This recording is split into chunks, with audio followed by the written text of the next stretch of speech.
And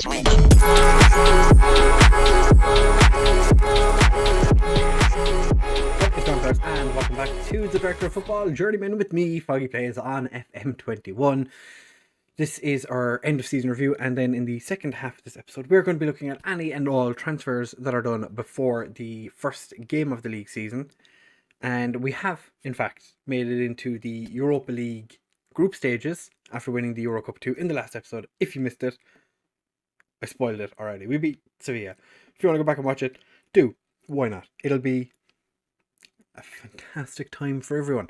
But we're going to go through the end of season review now, see what the story is, see what happened for everybody. So the best player that we brought in was Armel Belakacap. Well, best player, I mean average rating wise. Almost 21 million on him. The board are quite happy, seeing as how the wages were a bit lower than would be expected. But he did play 44 games when I didn't even think he was going to be first team player when he arrived. I saw him come in and I was like, he's going to be like a backup. Ended up playing 44 games, 12 goals, with an average rating of 7.34. 12 goals from a centre-back. Very good. One Fernando Martinez, the Colombian, got an A+ because of how little we spent to bring him in on loan. Again, another player, didn't expect to be a first-team player. He absolutely smashed it. Same with Naguera, didn't expect him to be a first-team player. Or Antonelli. All these players who I didn't think were going to play very many football games ended up playing lots of football games. And poor Martin Sorvenka sat it down at the bottom. They're very happy, actually, to be fair. For the amount of money we spent on them, they're not overly upset. Transfers out, I'm imagining they're not overly impressed with a lot of these. I would have preferred to keep him, if I'm honest, with Marcelo Herrera. Yeah, they're not overly impressed with many of the players that were sold, but then again, I don't have any control over these. I think that the money we got from Mitchelstead was fantastic. So, whatever. Season 2 or season results. Was it a good season? It was fine. Struggled to find their best form at times, but were otherwise able to enjoy a campaign which saw them produce a highly respectable finish. We were expected, while showing the Euro Cup 2, so the board expectation was not to reach the final. It was actually to reach the semi-final, I think it was. We made it to the final. We won it. We had an average attendance in the cup at 94%. That is... Okay, so it's just 94% across the board. Okay.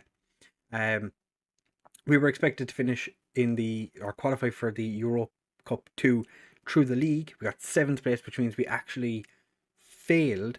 But then because we won the cup, we made it through. Dusseldorf also did not lose their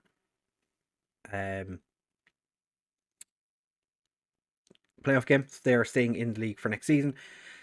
And the one that annoyed everybody, the Pokal. I've never been good at the Pokal. For some reason, the Pokal is one that I don't want to talk about. We made it to the third round. We were expected to make it to the quarterfinal. We smashed the first team 8-0, drew with Sandhausen, and that's when I knew we were in trouble.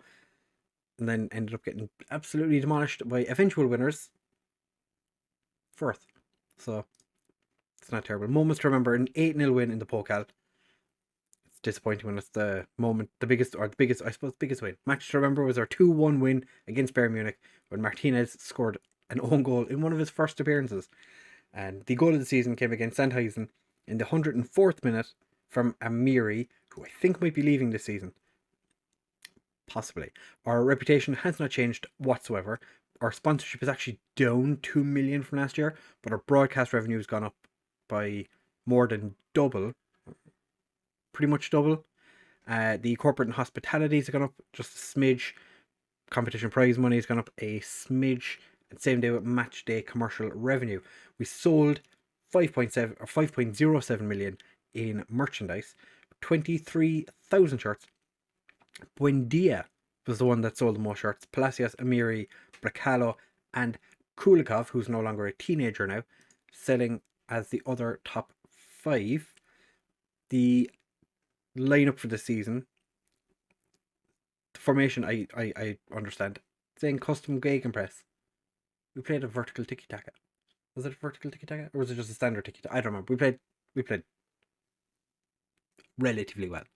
Our centre midfield, as you can see, struggled to perform, as did our strike force, where Matumbo comes in, even though he didn't have a great season. But Costa in a goal, Herrera and Martinez as our right back, our wing backs. Herrera did play a lot of games, to be fair.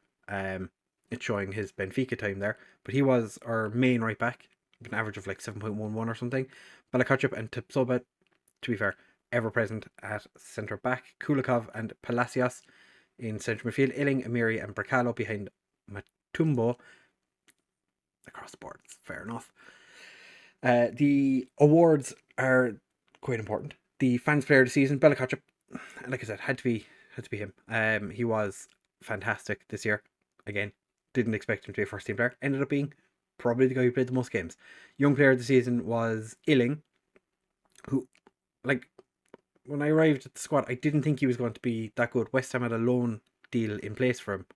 When I came in, it got cancelled, I think, or he rejected them, and he ended up being like one of the best players in the team. Goal of the season, as we saw, went to Amiri. Top goal scorer in the league went to Illing with 18. Amiri had the most assists with 12. Most of the matches went to Illing with 4. Balakach with the highest average rating at 7.3. Competition Awards African Defender of the Year went to Tabsoba. I would have thought Balakach would have won that, but I suppose Tabsoba probably just had a better all-round time. Euro Cup 2 Player of the Season was Bracalo, and German Under-19 Player of the Year was Kulikov, who has recently just turned 20. We have record breakers as well. Illing joint record for 27 goals. It's not the actual record, but because it's the most recent one, maybe that's why they're saying it's a record breaker. And the most goals in a match was by Illing, scoring 3. Only getting a hat-trick is good enough to break a record, huh? History in the making. Your hard work and effort paid off on the pitch, and such a feat didn't go unrewarded at the end of our season award ceremony. For some reason, they're showing a 3-1 defeat on this screen. Fair enough. We won the Euro Cup 2, which is fantastic. Again, our second trophy in 8 years. Let's just go past that. Bayer Leverkusen flew out of the traps and set themselves up well. Dennis Amos from the Sport Buzzer. So we've broken a record 52 goals in the Conference League, which is quite good. The overall best 11, how many of these players are still playing football? Hradček looks like he just got released by Fenerbahce, and he's 38 years old. Wants to be a manager, he's not very good at it. Holstenberg, I think, is our under-19s assistant manager. He retired just as I arrived, and the director of football offered him, or technical somebody in my backroom staff offered him the chance to be the assistant manager for the under-19s, and he has taken it. Tapsova and Benkovic are still with us. Arias is retired. Buendia and Amiri in there. Rodriguez has an offer, so he's potentially leaving.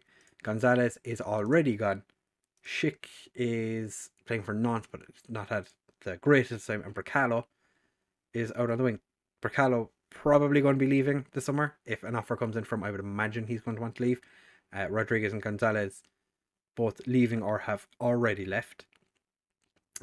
Diego Costa is sitting on the bench. Fantastic for him. Sven Bender, who's already retired. Lamer, Palacios, Diaby, Demarabi is playing for Schalke's second team. Left on a free. And David Muller makes it onto the bench. Season review, we've already been through that. Where are they now? We've already had a look at that. We've 3 years ahead of schedule qualified for the Europa League, which we did by winning a cup. So what's the expected goals? So expected goals were 59.6. We actually scored 71 times. No matter how many times I complained about it, I still think we didn't score enough goals. 71. It's not the worst, I suppose. We were aggressively wasteful. And we bordered on busy, leaky, and whatever this one is. Our expected points were 52.5, which is impossible.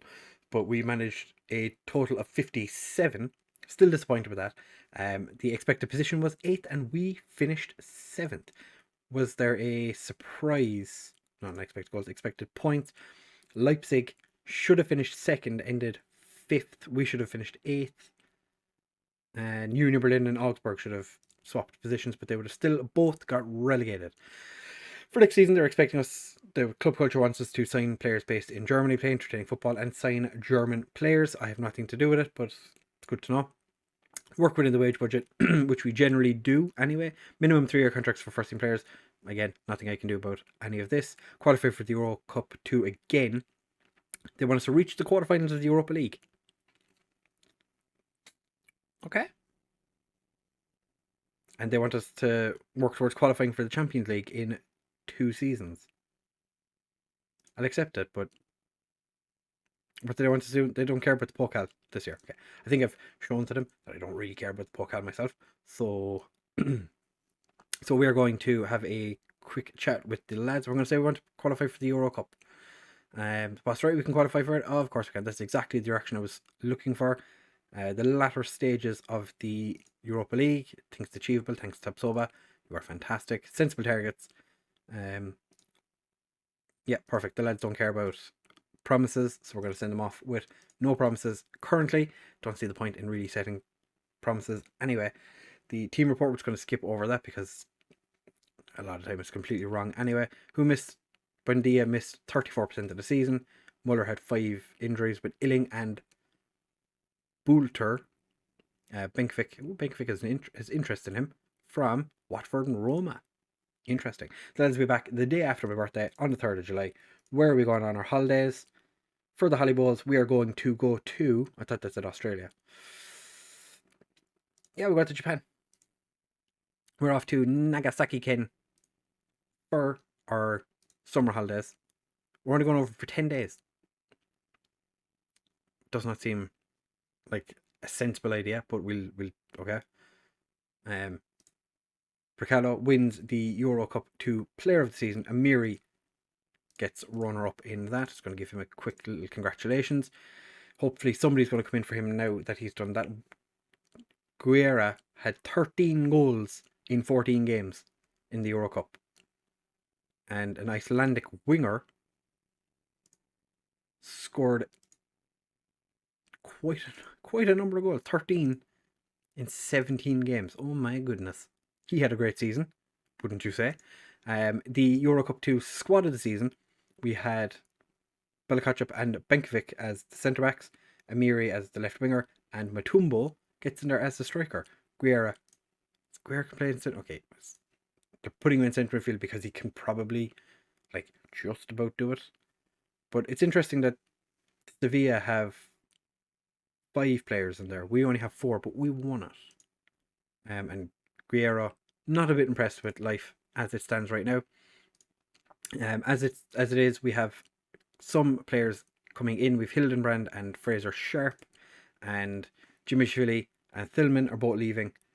Brian Rodriguez is under offer already, so we'll see how he gets on, where he goes, and how much money we get. We don't actually have our budgets yet. We have 55 million in the bank, and we have just shy of 30 million transfer budget, and still have the same money that we had previous in the wage budget. So we haven't gotten anything new. But what I might do is, in between this part and the next part that you'll see, I might have a look and see if we can get them to put some money towards training, or we don't actually have to. They're state of the art. State of the art. We'll have a look and see what we can do. But yeah, we'll worry about that in the next part of this episode. So don't go anywhere. We will be back in just a second. It's going to take me a little while because I have to hit continue repeatedly until I get to the point where we can actually come back and talk about what we're doing or what we've done in the transfer window, I guess. So we'll be back for that in just a second. Don't go anywhere. Okay, so I literally hit continue once, and we got our budgets. So the initial wage budget has moved up to 1.7, so we've got a little bit extra wage budget to play with. But look at that transfer budget, 75 million. Ooh. And facilities have been downgraded. So our youth facilities have been decreased, and our training facilities. Gonna have to look about getting that sorted as well. So just thought I'd bring you back for that. Quite important. So, fellas, as you can see, we have arrived at the opening day of the league season. We skipped over the Portugal this season because I was fairly confident we were going to win our game, and we did. Of course, we beat Cottbus. I think it was. Yeah, it was Cottbus in the Portugal first round. We don't lose the Portugal on this channel. It's never happened. Never happened. So as you can see, the first game of the season has already been played. Borussia Dortmund, last season's champions, played against Schalke, second place from last season, and Borussia Dortmund, of course, won. So transfers have been interesting. As you can see, still have a whole bunch of money in the bank. About 20 million left in transfer budget, and almost 400,000 in wages. But profit loss this month, 46.5 million. We spent a lot of money. But we've also brought in a lot of money. As you can see, there's a bunch of extra stuff going on here. It's all players on the potential out. Altier and Sandes are two players who've just had non-stop interest in them.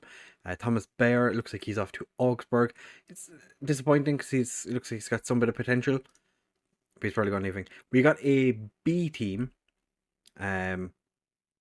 which just kind of has a bunch of random players inside in it that I'm not overly bothered about.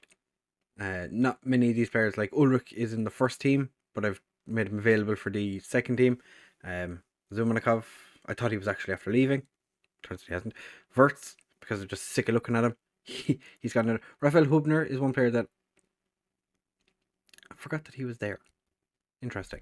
But we have made some transfers, and we've sold some players. So we'll have a quick look at the outs first. So I think we need to go back to last season, do we? Anything happened at the end of last season? Yeah. So Brian Rodriguez left for Brighton for 17 million. We didn't bring anybody else in, so that's fine. So let's go back to current season. Filip Benkovic went off to Sheffield United, came to me at the end of the season, said, "Boss, I've done everything I can here. I want to move on." So I said, "You've been fantastic for the club. You know, you've spent a long time here." And he's gone to Sheffield United for 42.5 million, which was actually pretty nice because he just turned 31.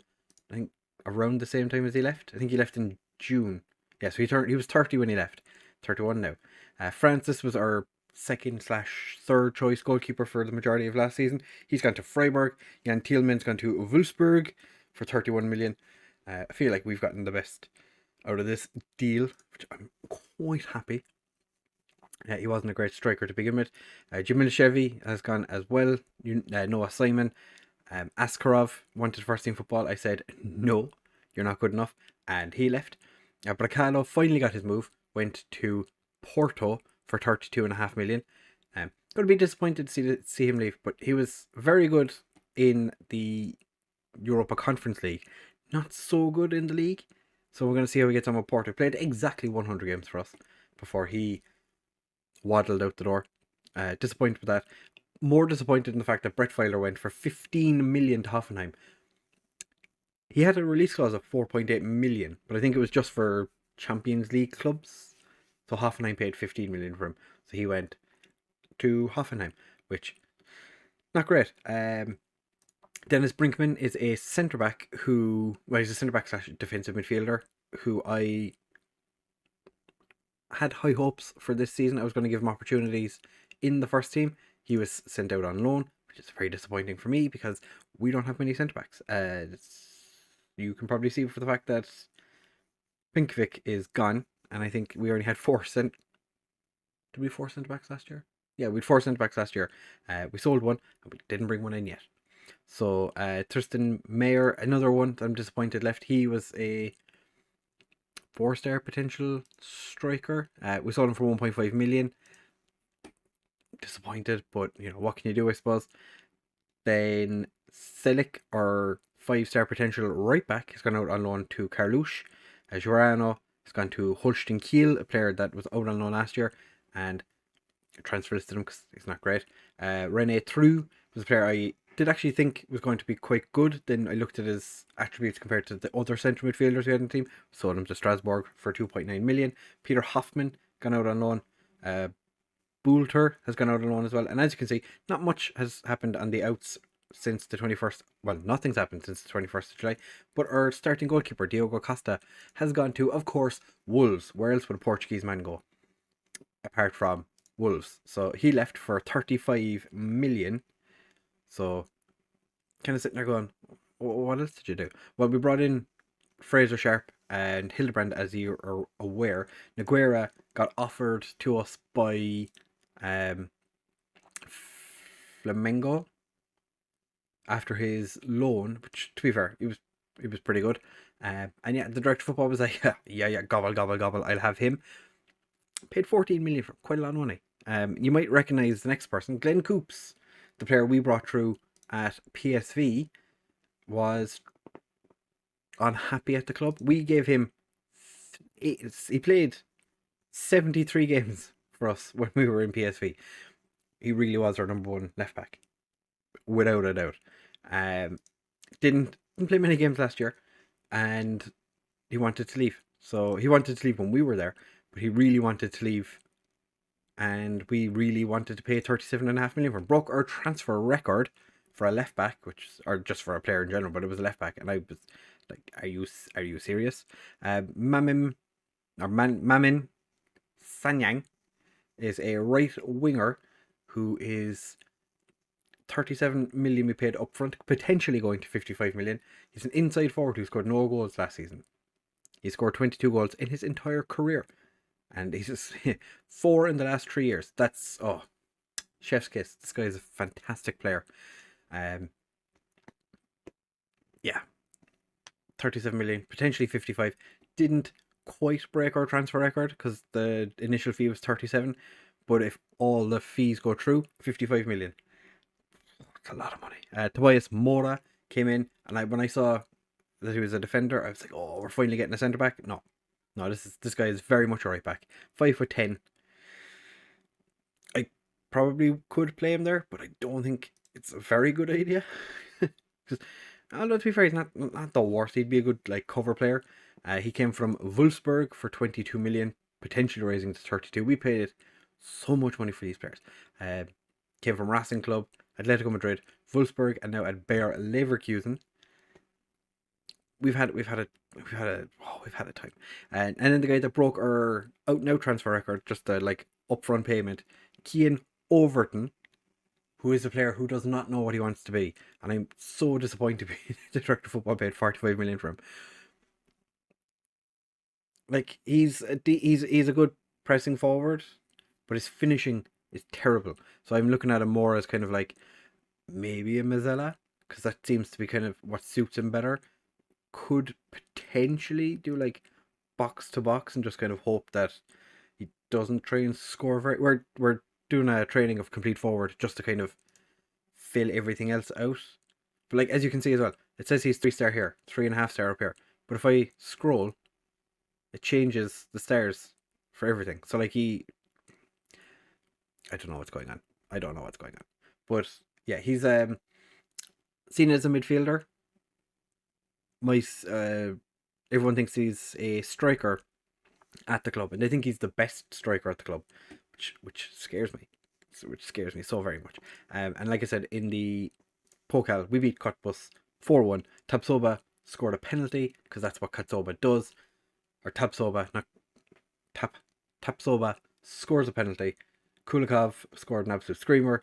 Matthias Schultz, who was a player who was in our under-19s last season, came up. He came off the bench and scored. And Bella Kotchup with a header, of course, was from a free kick. Our tour of Japan went rather well. We then played a game against this team from Portugal. Couldn't remember who they were. Smashed them. Then we went and played against one of my local sides, Waterloo. Beat them 8-0. What you expect. And then we played a testimonial for Jose Luis Gaia. Smashed them 4-1. Gaia played terribly in the game, and then we beat Panathinaikos right before the start of the season.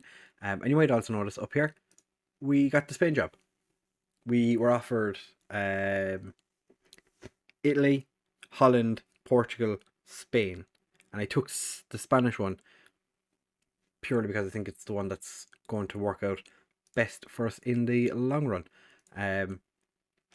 The final was England versus France. Spain or Scotland actually made it to the semi-finals. That is insane. With Switzerland. So, like Ireland got beaten by France 8-0. Just beautiful. Italy probably had the best team of the four I was offered. But I kind of wanted to go with Spain because I haven't done Spain in a while. They got knocked out by Switzerland. Portugal knocked out by England. Where Switzerland also knocked out Germany. I wasn't paying attention to this, but they did fantastic. Holland got knocked out by Sweden after extra time, and España got knocked out by France. Like Ireland played quite well. Like we beat Romania, and then lost to France.